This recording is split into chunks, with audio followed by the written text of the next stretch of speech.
అంటే చిన్నగా ఉన్నప్పటి నుంచి మీకు ఇలాంటి థాట్స్ ఉన్నాయా? లేదంటే మీకు మీ ఇంట్లో నుంచి వారసత్వం చాలామంది అంటారు, పుట్టుకతోనే ఆధ్యాత్మికత వస్తుంది, లేదు ఇది కొంత కారణ జన్మలకు మాత్రమే ఎందుకులోకి వస్తారు అని.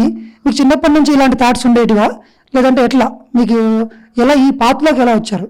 నాకు చిన్నప్పటి నుండి డిఫరెంట్ థాట్స్ అనేవి ఉండేవి. ఆధ్యాత్మికత తెలియదు, భక్తి మార్గంలో ఉండేవాడిని అన్నమాట.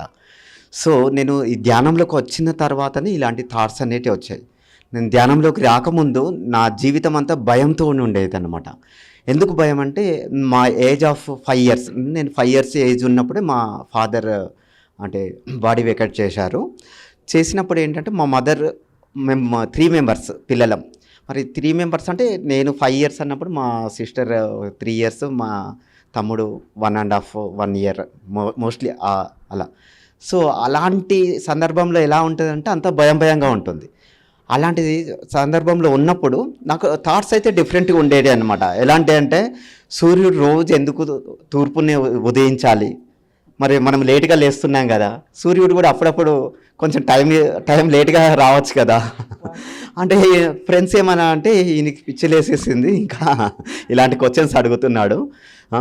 మరి నాకు చాలా డౌట్ ఉండేదన్నమాట. నేను భక్తి మార్గంలో ఉండేవాడిని కాబట్టి దేవుడు మరి కొంతమందికే ఎందుకు ఉన్నతంగా ఉన్నారు, వాళ్ళు రిచ్గా ఎందుకున్నారు, బాధ లేకుండా ఎందుకున్నారు, మరి మనం ఎందుకు బాధలతో ఉన్నాము అంటే దేవుడు ఉన్నాడా లేదా?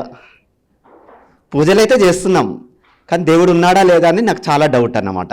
మరి ఉంటే ఇలా ఎందుకు చేస్తున్నాడు? Yes or no friends? అందరికీ డౌట్ వచ్చింది కదా, నాకు కూడా అలాంటి డౌట్సే ఉండేవి ఫ్రెండ్స్.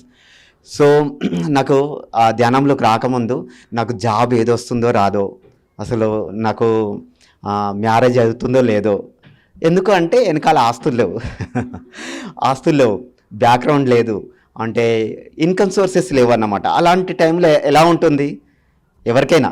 ఏది లేదనుకోండి ఎలా ఉంటుంది? సో అలాంటి భయం నుండి నేను ధ్యానంలోకి వచ్చాను. ధ్యానంలోకి వచ్చిన తర్వాత 2007లో మెడిటేషన్ చేశాను అన్నమాట. ఆధ్యాత్మిక సత్యం ఆ సీడీ, అప్పుడు సీడీలు ఉండేవి. ఆ సీడీని చూసిన తర్వాత ఓకే, ఈ జన్మకు అంటే ఇప్పుడు భౌతికత్వం తర్వాత ఇంత ప్రాసెస్ ఉందా, హాస్టల్ ట్రావెల్ చేస్తామా, కళలు ఉంటాయా, ఇవన్నీ తెలుసుకున్న తర్వాత ఫ్రెండ్స్ నాకు ఒకటి వచ్చింది, ఓకే నేను శరీరం కాదు ఆత్మనని తెలిసింది ఫ్రెండ్స్. ఆ తర్వాత మెడిటేషన్ అంటే ఆ సీడీ చూసి నేను చేశాను. 11లో మాత్రం 2011 నుండి కంటిన్యూ చేశాను ఫ్రెండ్స్. అప్పుడు మీ జీవితం మీ చేతుల్లో బుక్ మన ఎంఎల్ రాము గారు పిఎంసీలో మనకు వస్తారు కదా, సారు రెఫర్ చేశారన్నమాట. ఆ బుక్ చదువు నీకు అంతా క్లియర్ అవుతుందని చెప్పేసి నేను ఈ క్లాసెస్ విన్న తర్వాత ఫ్రెండ్స్ నేను ధైర్యంతో ఉన్నానన్నమాట. నేను ఎప్పుడైతే ధ్యానం చేశానో నా లోపల ధైర్యం వచ్చింది. మరి ఆ ధైర్యం ఎందుకు వచ్చిందంటే నా లోపల ప్రేమతత్వం వచ్చిందని నేను తెలుసుకున్నాను. వచ్చిన తర్వాత నా థాట్స్ అన్నీ రివర్స్ అయిపోయాయి ఫ్రెండ్స్. ఎక్కడైతే భయము నుండి నా థాట్స్ ధైర్యంలోకి వెళ్ళిపోయింది, ప్రేమతత్వంలోకి వెళ్ళిపోయింది. నేను అప్పటి నుండి నేను ఏది అనుకుంటే అది జరిగింది ఫ్రెండ్స్. నా లైఫ్లో టోటల్గా టిల్ ఇక్కడికి వచ్చే వరకు కూడా నాకు ఏది అనుకుంటే అది జరిగింది. దానికి బెస్ట్ ఎగ్జాంపుల్ నేనే.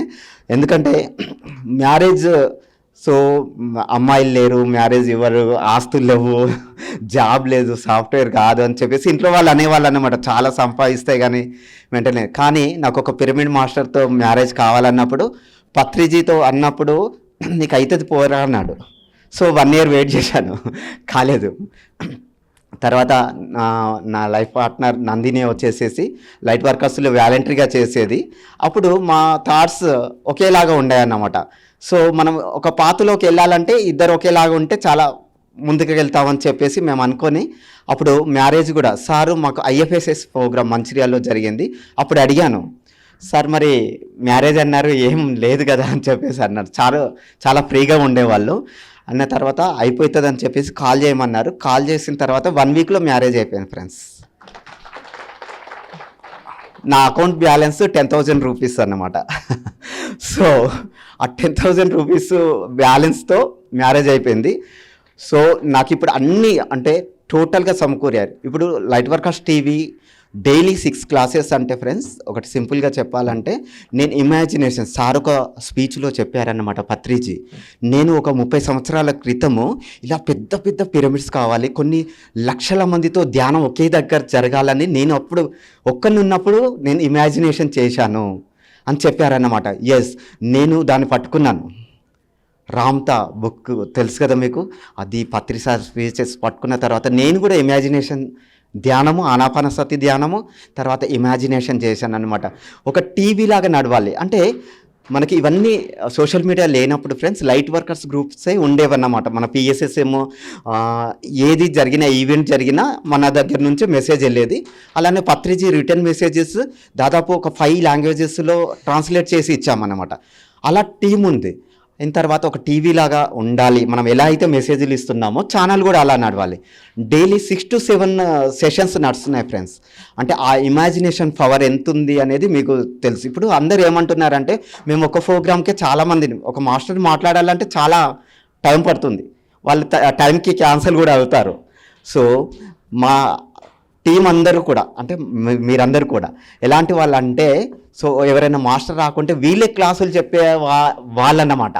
అలాంటి టీం వచ్చింది. టీం వర్క్ ద్వారా మేము చాలా ముందరికి వెళ్ళాం ఫ్రెండ్స్. సో ఇప్పుడు నాకు ఒక భయం అనేది అస్సలుకే లేదు ఫ్రెండ్స్. నేను చాలా అవేర్నెస్తో ప్రజెంట్లో ఉంటున్నాను.